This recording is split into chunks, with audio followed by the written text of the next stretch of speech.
안녕하세요 여러분, 순도사입니다. 요즘 어떤 삶이 펼쳐지고 있나요? 여러분의 하루하루가 무탈한 그런 하루, 적게 일하고 돈 많이 버는 하루기를 간절히 소망해봅니다. 지난 시간에 우리는 3명의 족장 중 두 번째 이삭에 대한 이야기를 살펴보았죠. 하나님의 약속 앞에서 묵묵하게 기다렸던 사람, 그렇게 신실하게 하나님을 바라봤던 사람, 그런 이삭의 모습을 살펴보았습니다. 오늘 우리는 세 번째, 마지막 족장인 야곱에 대해서 살펴보려고 해요. 여러분은 야곱 하면 어떤 이미지가 가장 먼저 떠오르나요? 저는 다른 이미지보다 사기꾼이라는 이미지가 가장 먼저 떠오릅니다. 야곱이 사기꾼이라는 이미지는 야곱이라는 이름에서부터 발견할 수가 있어요. 야곱이라는 이름을 짓게 된 데에는 야곱과 에서의 쌍둥이 형제가 태어날 때 야곱이 에서의 발 뒤꿈치를 잡았다고 해서 야곱이라는 이름이 붙습니다. 히브리어 아카브라는 단어에서 파생된 이름인데, 그런데 이 야카브가 가지고 있는 의미 중에 속이다라는 의미가 있어요. 그러면 야곱은 그 이름 자체로 속이는 자, 사기꾼이라는 이름을 갖게 되는 거거든요. 이상하지 않나요? 어떻게 사람 이름을, 자기 자식 이름을 사기꾼이라고 지을까요? 근데 이러한 사기치는 사람으로서의 모습이 야곱 이야기 속에 종종 드러납니다. 그래서일까요? 야곱의 형인 에서는 야곱에게 속아서 장자권을 빼앗기고 그로 인해서 축복도 제대로 받지 못하니까 자기 아버지 이삭한테 울분에 찬 목소리로 이렇게 이야기합니다.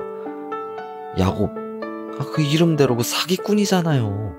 이렇게 얘기하는 모습이 창세기 속에 등장합니다. 사기꾼이라는 이름을 가진 야곱. 근데 이러한 야곱의 인생 속에서도 족장사를 관통하는 중요한 개념인 언약, 이 계약이 자리하고 있습니다. 할아버지인 아브라함, 아버지인 이삭, 그 둘에게서 나타났던 계약이 야곱에게서까지 쭉 이어지는 모습을 창세기 속에서 발견하게 되죠. 그리고 야곱은 아브라함과 이삭에 비해 누구보다도 이 계약에 적극적으로 나섰던 모습으로 창세기는 그리고 있습니다. 야곱은 하나님하고 일종의 어떻게 보면 딜을 했던 사람이에요. 창세기 32장을 보면은 야곱은 하나님한테 분명하게 요구합니다. 하나님, 당신이 약속하셨잖아요. 이런 거예요. 하나님, 당신은 약속하셨으니까 그 약속을 지키십시오 하는 모습으로 하나님 앞에 당당하게 나선다는 거죠. 그 딜 끝에 하나님과 야곱은 씨름합니다.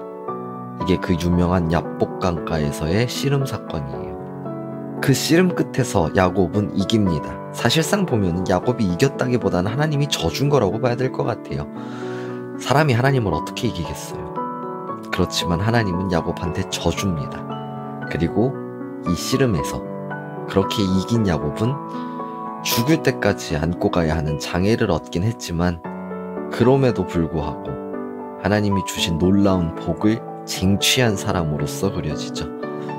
속이는 자, 사기꾼이라는 정체성에서 하나님이 싸우신다 또는 하나님과 싸운다 라는 의미를 가진 이름 이스라엘로 자기의 이름도 바뀝니다. 정체성이 바뀌고 모습이 바뀌고, 그렇게 사기꾼이라는 모습에서 하나님과의 계약을 바탕으로 한 민족의 아버지, 한 민족의 조상으로 우뚝 서게 되는 그러한 모습을 창세기는 그려주고 있죠. 야곱 이야기들을 쭉 이렇게 보면은 그래서 굉장히 스펙타클한 장면들도 많고요. 굉장히 재밌는 스토리들이 흘러갑니다. 속이고 질투 강한 모습도 보여주고요. 또 야곱을 중심으로 한 다양한 인물들의 질투, 다양한 인물들의 다양한 이야기들이 창세기 야곱 이야기 속에 담겨 있습니다. 족장사 속의 마지막 족장 야곱의 이야기는 오늘을 살아가는 우리에게 이런 질문을 던져주고 있어요. 하나님이 우리에게 하신 약속 앞에서 얼마나 적극적으로 행동할 수 있는가 하는 겁니다. 전에 사역할 때예요. 중고등부 맡았을 때 진로 특강을 한번 기획해서 한 적이 있었거든요.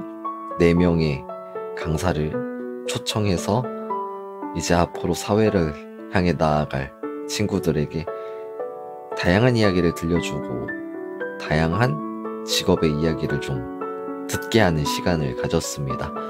그때 한 강의가 끝나고 이제 그 강의를 마무리하면서 그 친구들한테 이렇게 얘기했어요. 하나님의 뜻이 무엇인지 찾아가라. 그리고 그 뜻이 무엇인지 알아봐라. 여러분이 원하는 게 있으면 그것을 따내기 위해서 하나님과 한번 싸워봐라. 야곱처럼 씨름해봐라. 그리고 하나님을 이겨라. 이 이야기가 앞으로 사회를 향해 발을 내디딜 청소년들을 향해서만 적용되는 이야기는 아닐 겁니다. 여러분에게도 똑같은 이야기를 건네주고 싶어요. 여러분에게 주어진 하나님의 뜻이 무엇인지 찾아봐야 하고요. 여러분에게 맡기신 그 하나님의 뜻이 무엇인지 우리는 알아봐야 됩니다. 그리고 그 뜻이 내가 생각하는 것, 내가 고민하는 것과 맞는지 아닌지 우리는 한번 하나님하고 씨름해봐야 돼요. 내가 원하는 걸 따내기 위해서 우리는 사회 속에서 무슨 짓도 할 수 있잖아요. 시험에 합격하기 위해서는 코피 터지게 공부도 해보고요. 취직하기 위해서 각종 자격증 따고 스펙 쌓고 별짓을 다 해보잖아요. 근데 왜 하나님의 뜻을 따내기 위해서 우리는 아무것도 안 하죠? 그건 좀 이상하잖아요. 내가 생각하는 것이, 내가 계획하는 것이 하나님의 뜻과 일치하는지 안 하는지 그것도 씨름해서 알아봐야 되고요. 내가 원하는 게 있으면 그걸 따내기 위해서 하나님하고도 씨름해봐야 됩니다. 왜냐하면 하나님은 분명하게 져주시거든요.